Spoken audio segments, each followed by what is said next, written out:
Muy buenos días, le damos la bienvenida a Gerardo. Recordemos rápidamente que ya lleva 5 años de aprobado el matrimonio igualitario y que ahora está en el Senado el proyecto de ley integral para la población trans. Es un proyecto que está en la Comisión de Población, que está a estudio y que no ha sido aprobado. En este momento, colectivos, organizaciones de derechos humanos recolectan firmas para impulsar que efectivamente continúe el tratamiento de este proyecto de ley y que finalmente sea aprobado.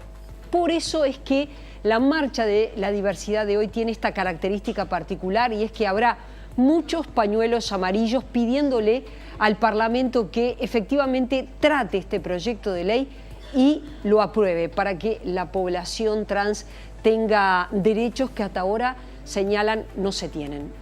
Buenos días, Gerardo. Buenos días, ¿qué tal? ¿Cómo estás? Va a ser un día especial en este aspecto. Tiene una reivindicación muy específica y es así como hubo gente que se presentó para pedir que no fuera aprobada este proyecto de ley, impulsados por determinados colectivos, desde la Iglesia Católica, Misión Vida, encabezado por el pastor Márquez. Nosotros tuvimos un debate aquí donde la senadora Verónica Alonso dijo que no iba a votar a favor de esta ley. El Frente Amplio dice, lo vamos a votar, pero hay aspectos de la ley que estamos estudiando y quizás lo podríamos sacar para aprobar de forma separada. Bueno, está todavía en veremos este proyecto. Claro, este proyecto concentra la atención de esta jornada de la diversidad. Y el proyecto de ley integral para la población trans, en verdad, remite a uno de los colectivos que ha visto históricamente más vulnerados sus derechos. Hay números aterradores, el otro día los revisábamos en el programa especial de Tiempo País. Un promedio de vida que no supera los 35 años. Apenas un 17% supera los 50 años. Y mientras en el conjunto de la población hay más de un 14% que llega a superar los 65 años, es decir, que llega a convertirse estadísticamente en un adulto mayor, apenas un 2% de la población trans llega a una edad superior a los 65 años. Estamos registrando que, por ejemplo, en el conjunto de la población el índice de desocupación es un 7,8%. En la población trans es un 30%. El proyecto objetivamente lo que contiene son acciones afirmativas para que puedan ingresar al sistema educativo sin discriminación, que puedan acceder a puestos de trabajo, que accedan a becas, que sean reparados ese núcleo que es pequeño, pero que sufrió una particular violencia durante la dictadura y que aún permanecen con vida, porque como vos bien decías, la gran mayoría han muerto, pero algunos permanecen con vida, son muy pocos, pero se señala, hay que darles una reparación económica. Y también está lo otro, la discusión sobre el cambio de sexo, los procesos de hormonización, el cambio en los documentos de identidad. Y el debate está centrado en qué pasa cuando tenés menos de 18 años. Y ahí la ley lo que plantea es, bueno, que haya lo que se llama una autonomía progresiva, pero nunca está planteado que ese tratamiento sea para niños, sino para la población adolescente. Hay que aclarar mucho, porque se han desarrollado manifestaciones, informaciones totalmente equivocadas. Pero lo primero, este es uno de los colectivos más vulnerados en sus derechos del conjunto de la población. Y hay otros números aterradores. El 45% ha tenido violencia de género. Más del 50% ha sido expulsado por sus familias.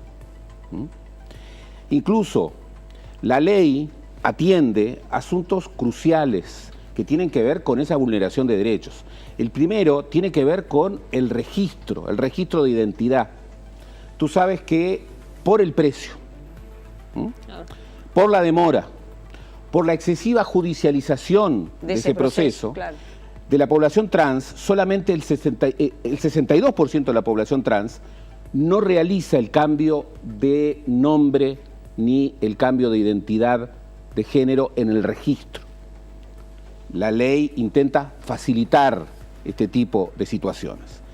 En materia educativa, es tremendo la dificultad de inclusión en el sistema educativo, una deserción formidable, y problemas enormes de inclusión en el sistema laboral. La ley lo que busca es generar, a través de acciones afirmativas, estímulos, incentivos para que esta población trans pueda efectivamente avanzar en el sistema educativo, capacitarse, pero al mismo tiempo incentiva, establece cupos en el Estado e incentiva a las empresas privadas para que incorporen población trans. Tercero, y acá es donde más se ha dado información equivocada respecto a los procesos de autonomía progresiva, en términos de reconocimiento de identidad, en términos de los procesos de hormonización, de los procesos de cambio de género, etcétera, etcétera. Acá no se innova respecto a los niños y a los adolescentes, no se innova respecto al Código de la Niñez y de la Adolescencia votado en el 2004. No hay ninguna innovación respecto a ese código. Lo que se establece es algo a lo cual pueden acceder muy pocos, porque el cambio de identidad, los aspectos sanitarios exigen mucho dinero. Bueno, hoy sean un derecho social, Lo que se está proponiendo es lo que el otro día se señalaba, la posibilidad de un tránsito digno de todas las identidades, también de las identidades sexuales. También la ley recoge un aspecto sustantivo, que es la reparación. Este colectivo ha sido objeto de discriminación, de estigmatización histórica, pero particularmente dura bajo la dictadura y bajo los primeros años de la democracia. Recuerda las racias. El tema es que lo que hay un cuestionamiento allí es los costos que debe asumir el Estado, por ejemplo, por estas operaciones de cambio de sexo que estarían previstas a partir de esta ley como parte de la salud pública, del derecho a la salud, de que no se te cobre, porque en la medida que se cobra, eso sería un factor de discriminación entre el que tiene y el que no tiene. Y ahí aparece el tema de las prioridades, pero bueno... El tema de las prioridades, pero también aparece el tema de la perspectiva de los derechos. Estamos hablando de un colectivo muy pequeño. Es como que ahora en la sociedad empezáramos a plantear, o mucha gente empiece a plantear, que las iglesias paguen impuestos.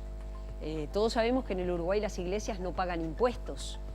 Y creo que el ciudadano común no le enrostra que no paguen impuestos. Yo creo que las prioridades para una política pública tienen que estar vinculadas con la desigualdad. Acá estamos frente a uno de los colectivos que ha sufrido más desigualdad y más vulneración de derechos. Desde esa perspectiva se justificaría una priorización. Pero además son pocos, lamentablemente son pocos. Sí, exactamente, estamos hablando que el MIDES hizo este estudio correspondiente al año 2016, así que es muy reciente. Junto con la Facultad de Psicología y la Facultad de Ciencias Sociales, que colaboraron y que permiten tener datos duros, objetivos, datos científicamente, claro. Son menos de 1000. Menos de 1000. Es una población de menos de 1000 personas en todo el país, obviamente. Y además, con poblaciones que no superan los centenares en situación de vejez. Uno de los primeros derechos que ellos reivindican es el derecho a envejecer, porque no llegan a ser viejos. Los promedios de edad son menos de la mitad de la expectativa de vida del conjunto de la población. Y los cuestionamientos respecto a qué pasa si un menor de edad quiere ingresar en un proceso de hormonización contrariamente a lo que piensan sus padres. Bueno, puede iniciar un trámite judicial amparado por el Código de la Niñez y la Adolescencia. Es decir, puede iniciar no el tratamiento, sino el proceso judicial, porque no es lo mismo Incluso iniciar un tratamiento que iniciar un proceso judicial que te habilite. Se ha dicho, no, pero este proceso vulnera la Constitución porque le quita profundidad al derecho de la patria potestad. Por el contrario, casi el 60% de esta población es expulsada o violentada en el núcleo familiar. Entonces esta ley lo que obliga, sí, lo que obliga, es al ejercicio pleno de la patria potestad.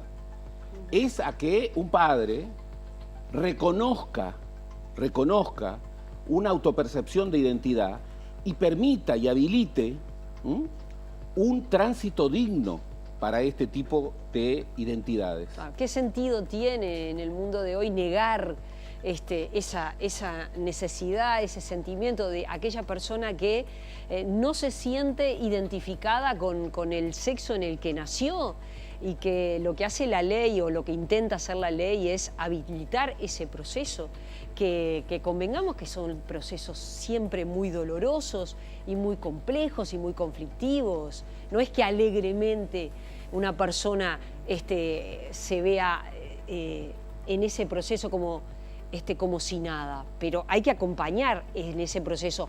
Entiendo que eso es lo que plantea incluso la fundamentación de motivos del proyecto de ley integral. Históricamente, el Estado ha sido el escudo de los débiles. Y créeme, Ana María, si estamos pensando en los más débiles de los débiles, seguramente el colectivo trans está allí. Hay una situación de vulneración histórica de sus derechos. Hay una negación persistente de su posibilidad de ser, de identidad, que muchas veces comienza en la familia, comienza en el lugar en donde debiera ser el ámbito de amparo, de protección. Entonces, efectivamente, cuando eso no ocurre, bueno, el Estado tiene obligaciones. Y siempre lo hemos dicho, cuando el Estado atiende igual a los profundamente desiguales, cuando el Estado da derechos, pero derechos que son para unos pero no para otros, tenemos que llegar a la convicción de que derecho que se tiene formalmente pero que no se ejerce, que no se puede ejercer, se pierde. Entonces esta ley tiene la prioridad de atender a un colectivo extraordinariamente vulnerado en sus derechos, históricamente estigmatizado, desde una perspectiva moderna, sustentada no en creencias, sino en avances de conocimiento, en percepciones objetivas, y eso de alguna manera vuelve a incorporar a esta idea que tanto tenemos en el Uruguay, del Uruguay discutiendo derechos, del Uruguay tratando de pensar los problemas sociales desde una perspectiva de derechos. En el final, 30 segundos, Gerardo. Hoy es la marcha a las 19 horas.